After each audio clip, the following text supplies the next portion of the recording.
Lebanon has taken a tough and highly symbolic step against Iran. The Lebanese government has declared Mohammad Reza Shibani the ambassador appointed by the Iranian regime, persona non grata, and ordered him to leave the country by Sunday, March 29, 2026.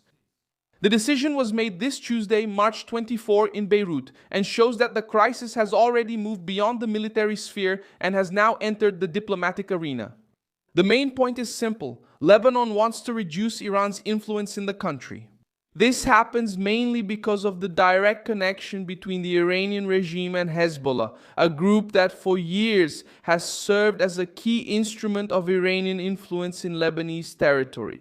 By expelling the representative chosen by Iran, the Lebanese government is sending a clear message. It wants to reduce the space for that influence, pressure it, and show that it no longer accepts the same level of Iranian political presence. This movement gains even more strength because it did not happen in isolation. In recent days, Saudi Arabia and Qatar have also taken a tougher stance against Iran.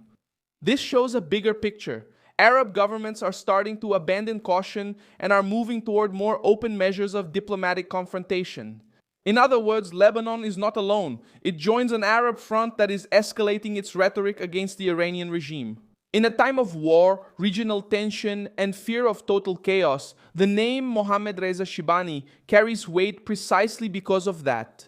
He wouldn't just be another diplomat, he would be the new official face of Iran in Lebanon, one of the most important countries for Iran's regional strategy.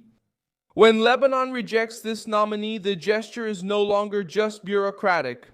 The country targets a symbol of the Iranian presence and signals that it wants to reshape this space within its own borders.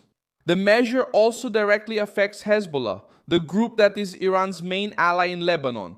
This matters even more because Lebanon is in the middle of the crisis, not just watching from afar. The country faces military pressure, destruction, internal instability, and the risk of being dragged even further into the regional war. In this scenario, expelling the ambassador appointed by Iran is an attempt to show sovereignty and at the same time to tell the non-Arab world and the West that Lebanon wants to distance itself from the axis led by Iran. For the Iranian regime, the impact is serious. A diplomatic expulsion of this kind means loss of influence, political damage, and increasing isolation. Iran may continue to threaten militarily and support regional allies, but it loses strength when it starts being pushed out of formal diplomatic channels. And that's exactly what makes this news so important. The pressure on Iran is no longer just about bombs, attacks, and threats. Now it is also advancing in politics and diplomacy. What seems to be just a diplomatic measure actually reveals something much bigger. An increasingly tough, more overt, and historically more dangerous Arab campaign against Iran.